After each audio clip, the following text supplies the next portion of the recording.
Assalamualaikum warahmatullahi wabarakatuh. Halo guys, kembali lagi bersama saya Bobby Eden. Tadi saya ingin kembali mengomentari Fahri Hamzah ya, yang mana mencuit tentang ajakan aklamasi untuk Prabowo Gibran.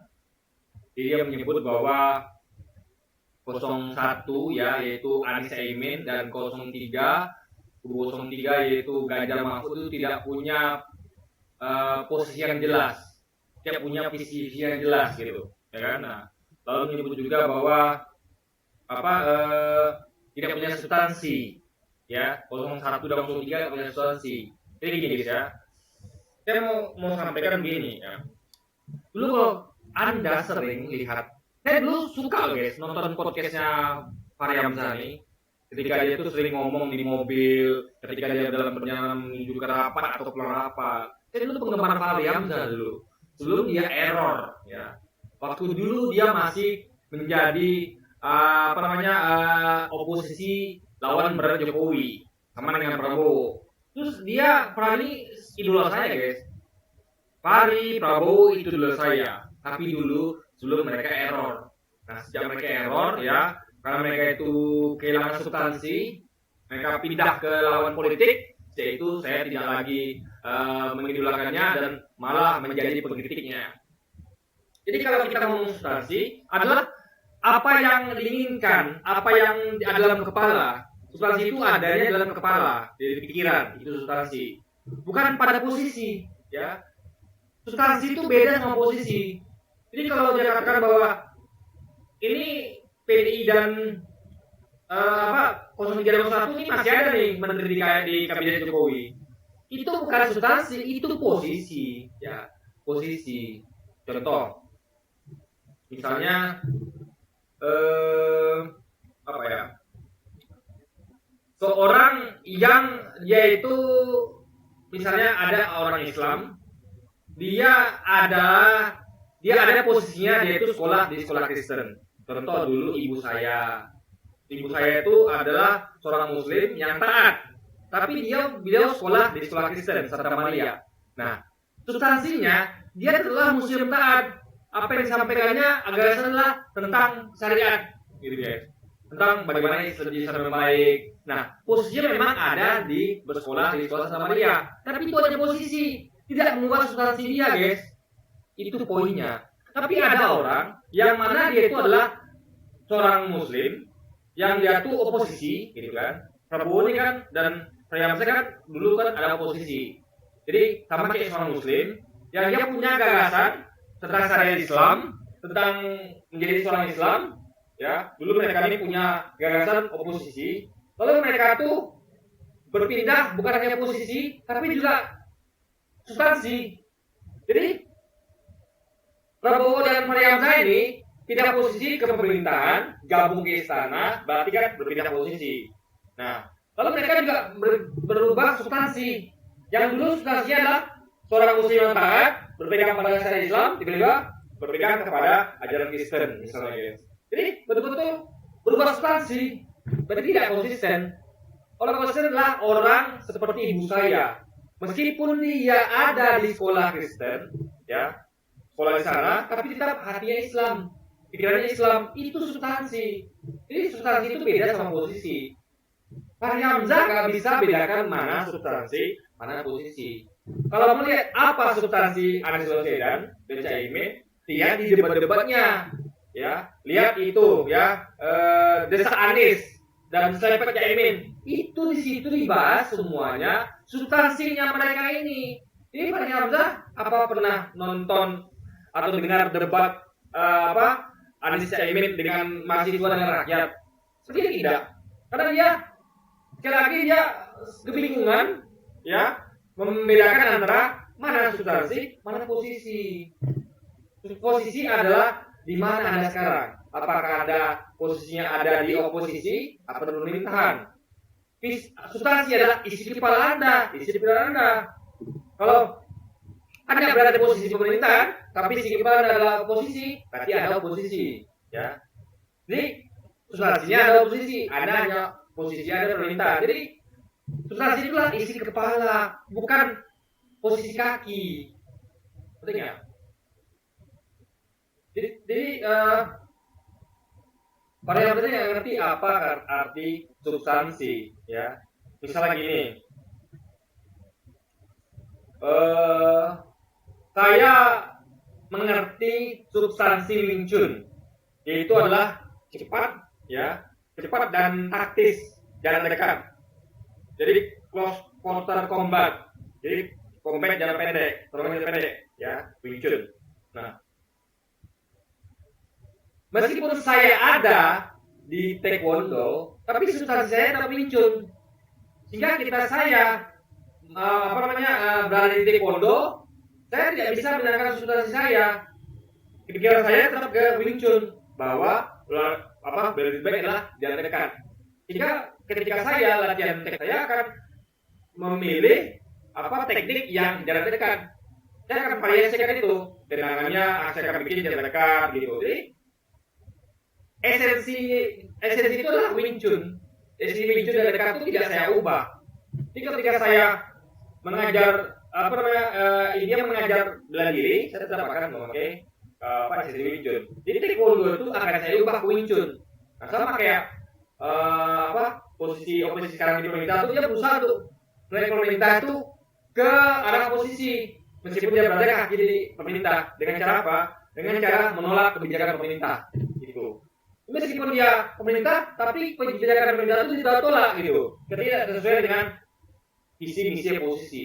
Tapi kalau sesuai, ya yang baik diterima gitu. Jadi nggak serta-merta kehilangan substansi, esensi, mendukung pemerintah dengan buta gitu. Jadi orang ini orang 113 itu meskipun berada di pemerintah, dia tetap punya substansi, yaitu oposisi.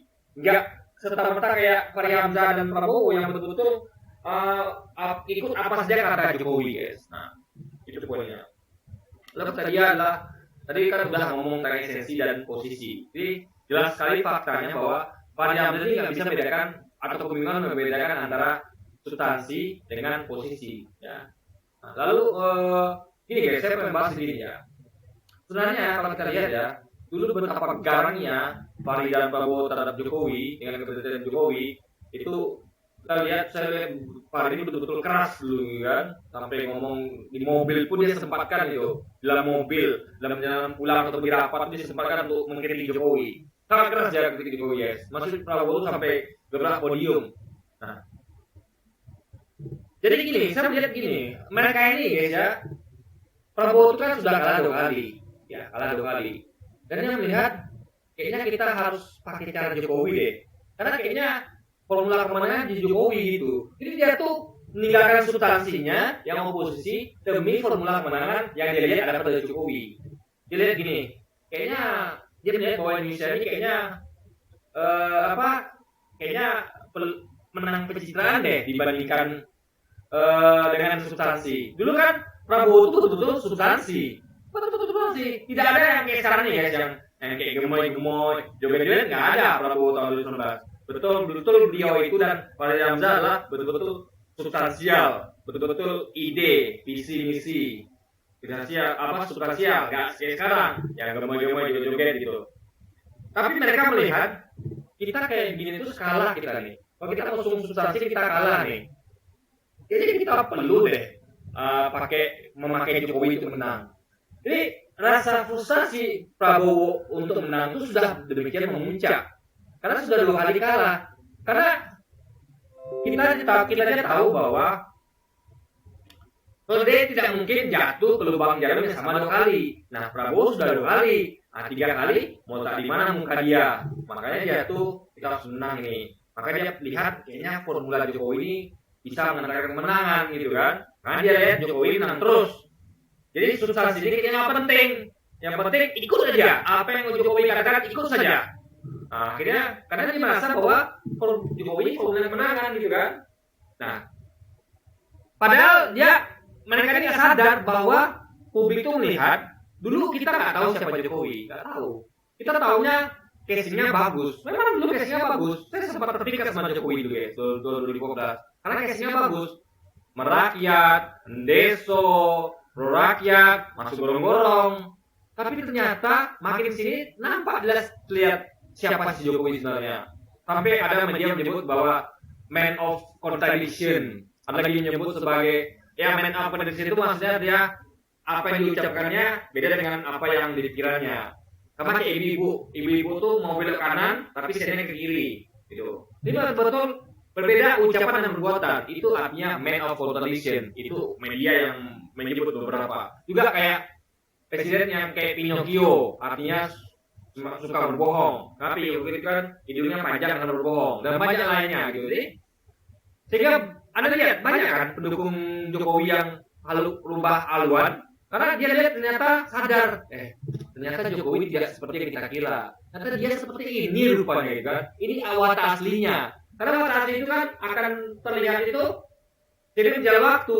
Kita di awal sudah melihat. Jadi ada orang yang bisa cepat melihat, ada yang lambat melihat. Nah, pendukung Jokowi itu yang dehat, yang pindah itu adalah yang terlambat melihat. Ya, dalam hal itu. Tapi kita yang dari awal itu sudah bisa melihat bahwa ini dia tidak seperti yang diceritakannya gitu. Jadi publik itu lambat laun dari suka pada Jokowi menjadi antipati. Dan itu terus berlangsung progres itu selama 10 tahun. Ya kan? Makanya dia sekarang Projo meninggalkan Jokowi, PDI meninggalkan Jokowi, Nasdem meninggalkan Jokowi, gitu kan? Nah kalau Demokrat aja yang aneh nih, kenapa kok malah mendekat dia sama kayak Gerindra? Aneh gitu kan? Orang aja pada menjauh, PDI menjauh, Nasdem menjauh, ini kok bisa-bisanya mereka mendekat gitu? Itu aneh sekali. Tapi kita tahu kenapa mereka mendekat. Karena mereka merasa bahwa Jokowi masih punya formula kemenangan. Padahal tidak. Itu dulu. Sebelum orang tahu siapa dia sebenarnya. Lalu media-media mulas bahwa orang ini adalah Pinocchio, man of contradiction, bahkan Malaysia menyebut sebagai lulusan UGM terburuk dan sebagainya gitu kan. Jadi publik akhirnya tahu sadar. Lihat lagi bahwa harga bahan pokok meningkat, pada dicabut gitu kan.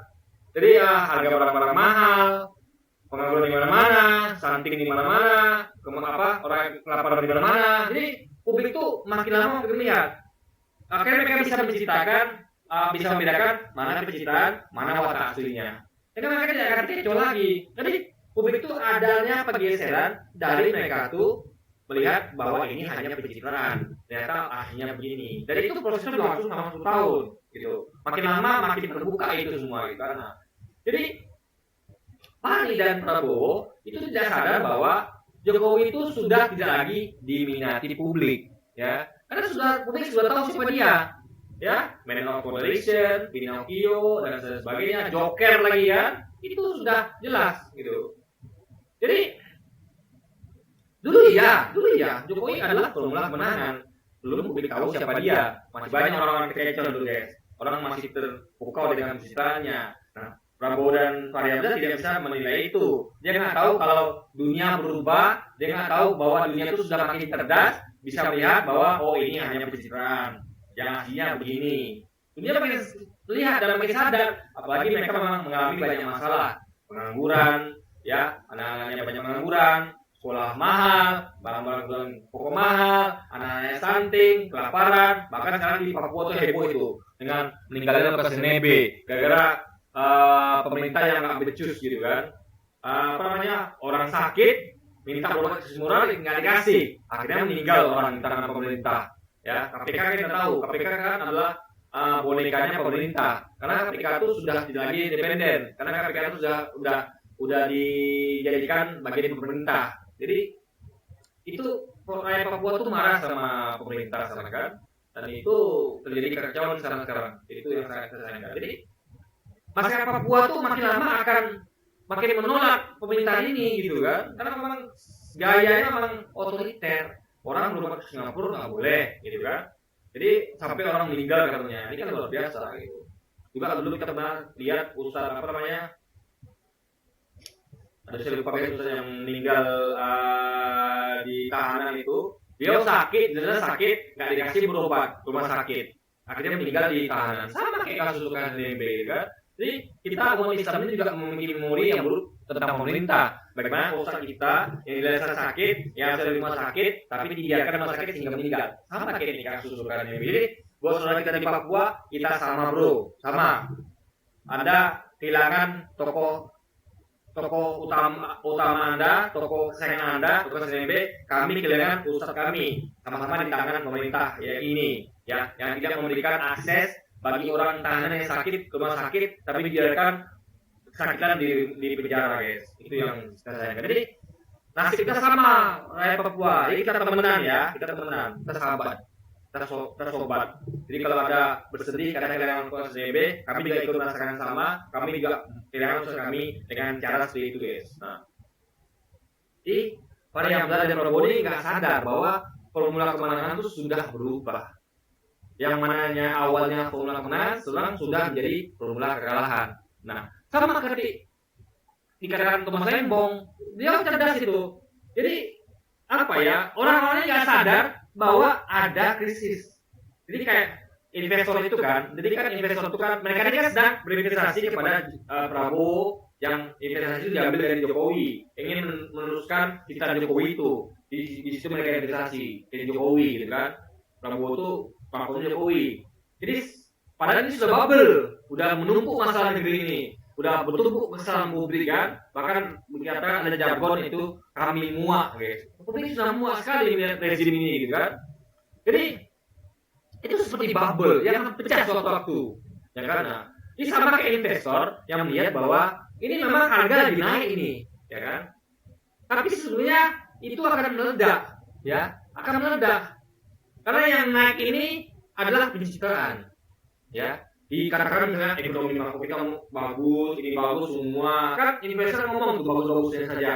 Padahal krisis di depan mata. Nah, orang ini tahu nih, ini akan meledak ini, akan bubble ini, meledak. Dan akhirnya investor cerdas seperti Thomas Lembong, Warren Buffett itu dia menarik dan pindahkan investasi ke lain dan mereka terbukti berhasil. Ini sama seperti itu, guys, sama gitu. Ini akan meledak gitu kan. Jadi lebih baik dipindahkan investasi sekarang sebelum ini meledak dan investasi ada hancur di Jokowi gitu. Jadi makanya kita harus cerdas melihat suatu, ya kan? Melihat suatu tuh bukan dengan data-data survei, bukan data-data dari apa yang pencitraan, bukan. Sama kayak isu ekonomi kan juga pencitraan juga itu awalnya. Ekonomi kita bagus, properti itu booming. Rupanya itu jadi penyebab jadinya bubble dan meledak. Sehingga hancur lah pasar saham. Ini sama seperti ini, jadi mereka ini ya salah dalam hal ini. Mereka menilai bahwa Jokowi adalah formula kemenangan, karena sekarang ini dia tidak lagi formula kemenangan. Karena publik tidak tahu siapa dia sekarang adalah menjadi formula kekalahan, guys. Dan Prabowo akan jadi kita rasa ya, dan ini kalau logika ya, kecuali kalau nanti ada kecurangan itu lagi. Tapi kalau pemilunya bersih, kita memprediksi bahwa Prabowo akan tenggelam bersama Jokowi nanti di 2024. Karena rakyat sudah tahu siapa Jokowi sebelumnya. Terus jadi dulu banyak sudah tahu, tapi banyak juga belum tahu. Tapi seiring berjalan waktu, melihat bagaimana Jokowi ini sangat tidak pro rakyat, pro oligarki, malah rakyat itu jadi cerdas dan sadar, dan akhirnya mereka berubah dan mereka akan mengikuti perubahan, ya kan. Nah, tapi sayangnya Prabowo yang harusnya menang saat ini ya, tapi dia malah memilih kekalahan dengan bergabung ke istana yang akan mau tenggelam, guys. Karena pencitraannya sudah dapat dibaca publik bahwa ini adalah pencitraan tidak sesuai dengan kinerja, guys. Oke, jadi mungkin sekian dulu aja video kita kali ini, guys. Dan sampai jumpa lagi di video selanjutnya. Dan wassalamualaikum warahmatullahi wabarakatuh, guys.